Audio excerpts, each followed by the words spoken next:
Fala galera, professor Paulo Ricardo aqui na área e hoje vamos fazer mais um vídeo da nossa série Descomplicando o Enem.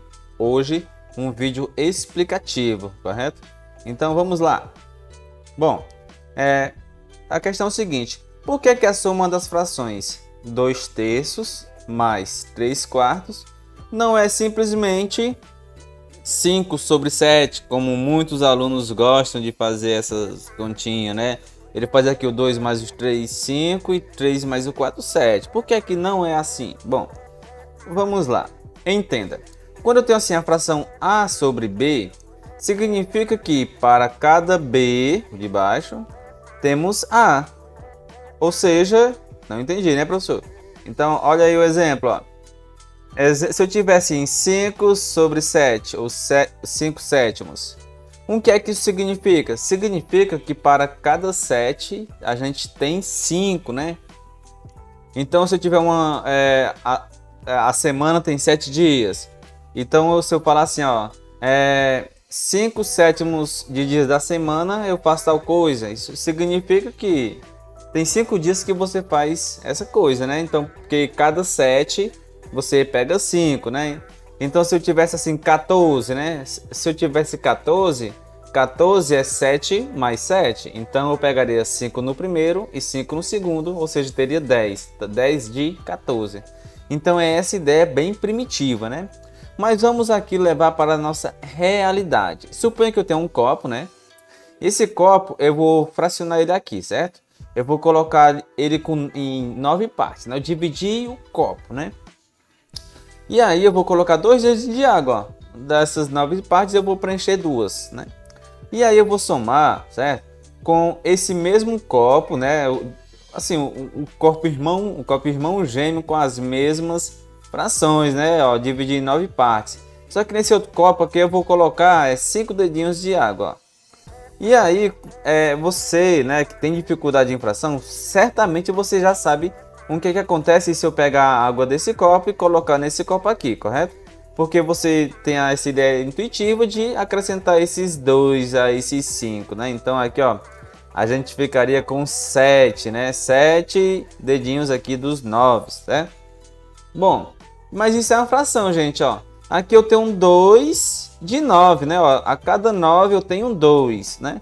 E aqui nesse outro copo, eu tenho a cada 9, eu tenho 5, certo?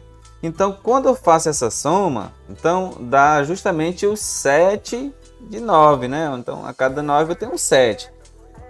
E veja que já é um pouco diferente do que os alunos pensam, né? Que eles pensariam 5 mais 2, 7 e 9 mais 9, 18. Então, não tem nada a ver se somar ali embaixo, né? Nada a ver mesmo. Bom, isso daqui a gente diz que é o caso mais simples, que é quando o denominador são igual, né? É igual, mas e quando o denominador não é igual, né? E se o denominador for diferente, ou seja, eu tiver um copo, né, com essa quantidade aqui de água, e eu vou somar aqui com outro copo que tem essa quantidade de água aqui, mas você já deve notar aí que essas proporções aqui de água do copo são diferentes, né, ó? Mas quando eu juntar esses dois, vai dar um quê? Ou seja, a minha pergunta na forma de fração é: se eu tiver 2/3 desse copo, mais 1/4 desse copo, vai dar quanto, né? Então, o primeiro copo eu dividi em 3 partes. E dessas 3 eu peguei 2. E o segundo copo eu dividi em 4 partes. E dessas 4 eu peguei apenas uma. Isso vai dar um quê, meu Deus do céu? Não sei, professor. Então, vamos lá ver a explicaçãozinha. Mas para isso, a gente precisa relembrar uma coisa, muito temido pelos alunos, é o MMC, mínimo múltiplo comum, que isso é uma besteira, não tem nada por que você ficar com dúvida disso aqui, ó. Mínimo múltiplo comum, o que é que você vai fazer? Primeira coisa, eu vou ver quem são os múltiplos de 3. Os múltiplos de 3, a tabuada do 3, ó, 3 vezes 1, 3, 3 vezes 2, 6, 9, 12, 15... faltou ali o 18, tem o 21, né? Aqui faltou o 18 aqui, mas tudo bem. Bom, aí eu tenho os múltiplos do 4, né? Ó, 4, 8, 12, 16, 20, 24, 28, etc, etc. São infinitos múltiplos, né?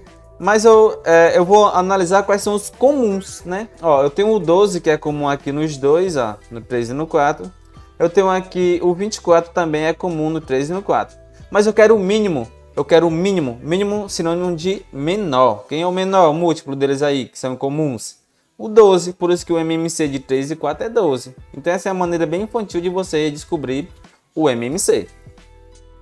Mas em que é que isso ajuda? Isso ajuda na seguinte questão, gente. Ó. Como aqui eu tenho 3 e 4 e a divisão dos copos são diferentes, eu vou utilizar o MMC do 3 e 4 para me fracionar ainda mais esses copos, né? Porque eu já percebi que se eu utilizar o 12, dividir aqui esse copo em 12 partes, né? Ele vai conter perfeitamente, dividir perfeitamente essas três partes maiores aqui, né? Porque justamente o 3 e o 12, né? O 3 divide o 12, né? O 12 é múltiplo de 3. Então, ó, vou dividir o copo, ó, em 12 partes iguais, né? E aí agora ficou muito fácil, né? Porque a gente chegou no caso anterior. Ó, o copo tem 12 partes. E aí, dessas 12 partes, se você contar aqui, eu tenho 8 preenchidas. E se você contar aqui nesse outro copo, né? Eu tenho 3 preenchidas de 12. Então, quando eu pego esse daqui e despejo nesse, vai dar um que aqui, ó? Só complementar, né, ó? Vai ficar justamente 11, né? Eu tinha 8, eu coloquei mais 3, ficou 11. Ou seja, 11 de 12. Então, por isso que essa soma de fração aqui é justamente 11 12 avos, que é assim que a gente chama, tá? Então, não vai mais dizer que é 2 mais 1, 3, 3 mais 4, 7, porque não tem nada a ver, beleza, pessoal? Então, se gostou do vídeo, deixa seu like aí e até o nosso próximo vídeo. Tchau, tchau, gente!